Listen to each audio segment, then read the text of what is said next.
Now I'm the king of the swingers, oh, the jungle VIP. And I've reached the top and had to stop, and that's what's bothering me. I wanna be a man cub, and stroll right into town, and be just like the other folks. I'm tired of monkeying around. How you doing, everybody? So here's the deal. 2 days ago, I made a video that extolled the virtues of our community and the how good we got along, and how much of a brotherhood, a kinship we had within this thing we call our community. And rolls around Monday, and people are just freaking out over nothing.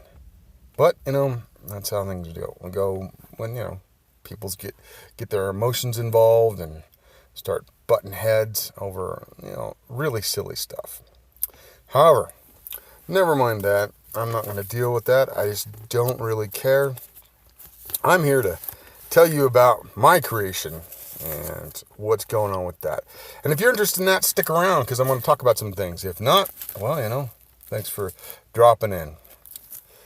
I'm going to talk about the machine.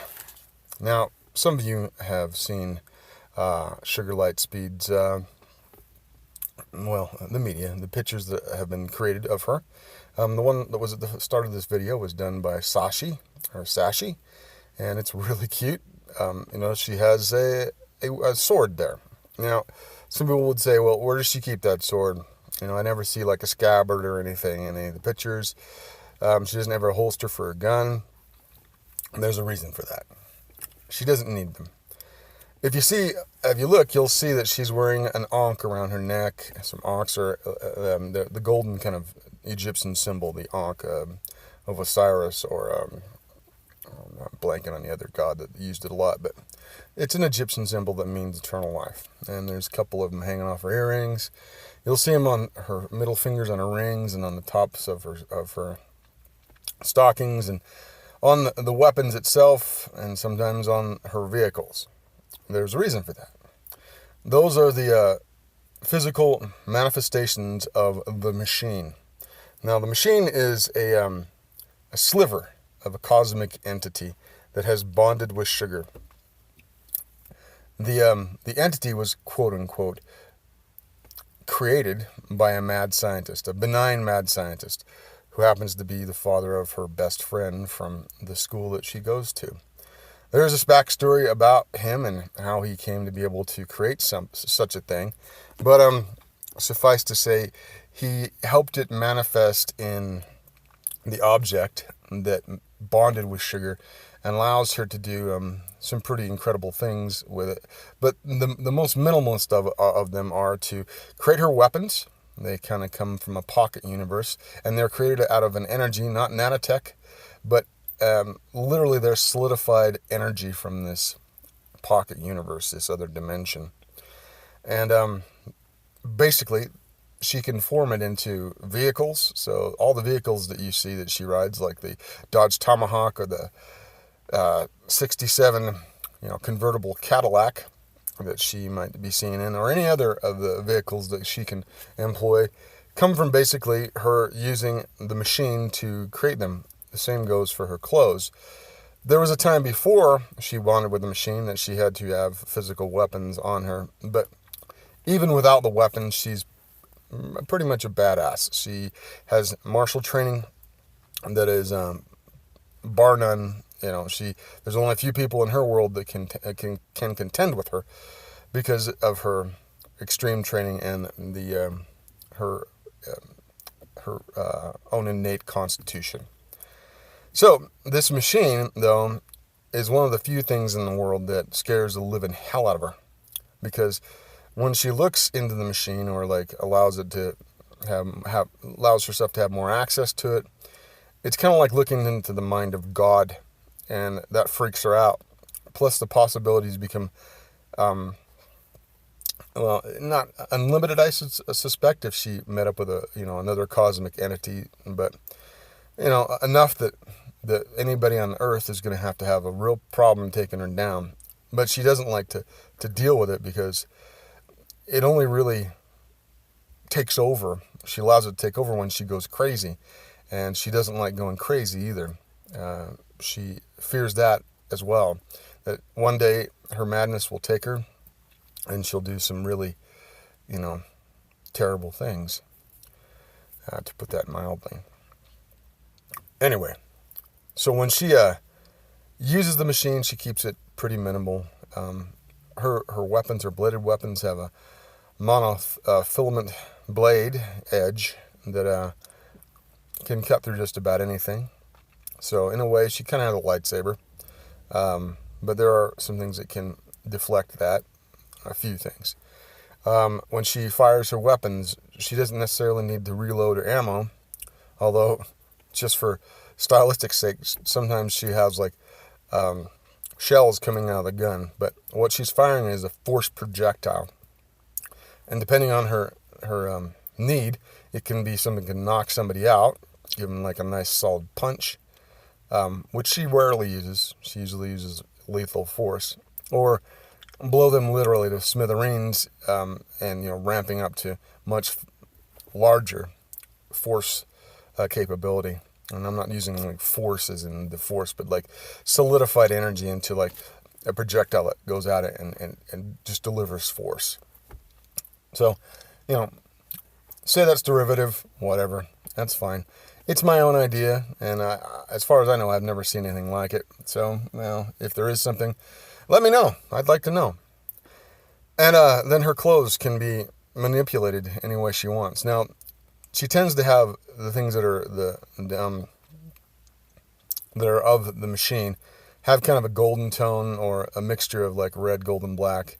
And that's kind of the reason I like red, gold, and black. So that's translated into the book. But it's not necessarily has to be that way.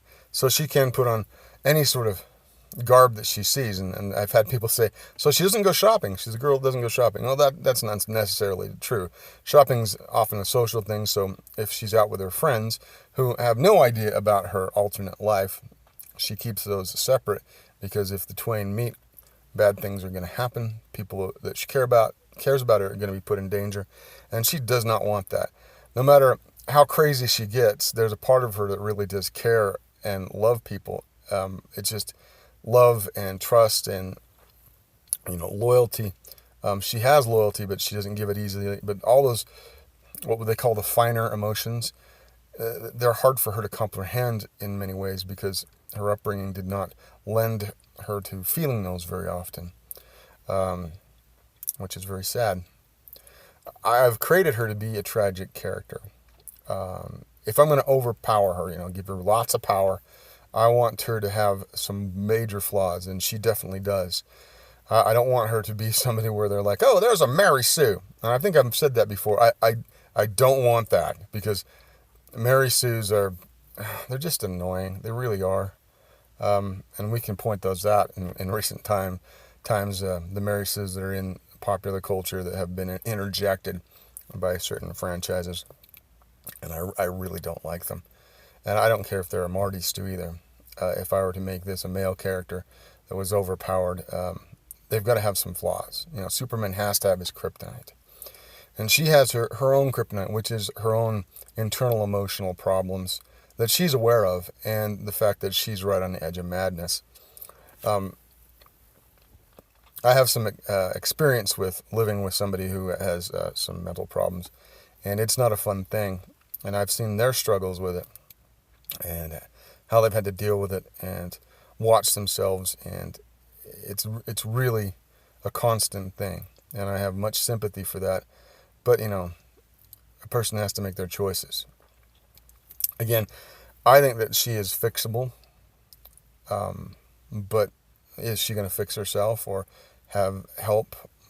That's the question. When it all comes down to it, is she going to cause great destruction, or is she going to be a beneficial asset to the world? Or is she going to be both? Maybe there has to be great destruction for a new beginning. I mean, there's that sort of paradigm that you have to tear something down to build it up. A lot of people believe that today too, maybe in the wrong direction. But, fire is a cleanser and that sort of thing. I hope that some of you are interested in what I'm talking about. That when I approach this universe and Sugar and the corresponding characters that are surrounding her, and I start to flesh this out as you listen to it, if you are that interested to bear with me as I talk, I really hope that this starts to grab onto you and you start thinking, I want to see this visually. I want to read this on the page in a book, because I am going to do a novel as well as this graphic novel, graphic depiction. And we're going to build something great, me and my friend Whiskey Paint, with your help. If you would feel like donating once our fundraiser starts rolling here in the fall, I'd really appreciate it. That's the fall of 2018 for those, if anybody listens to this beyond that time. We're going to try to set up Patreon and that sort of thing, so you can contribute that way.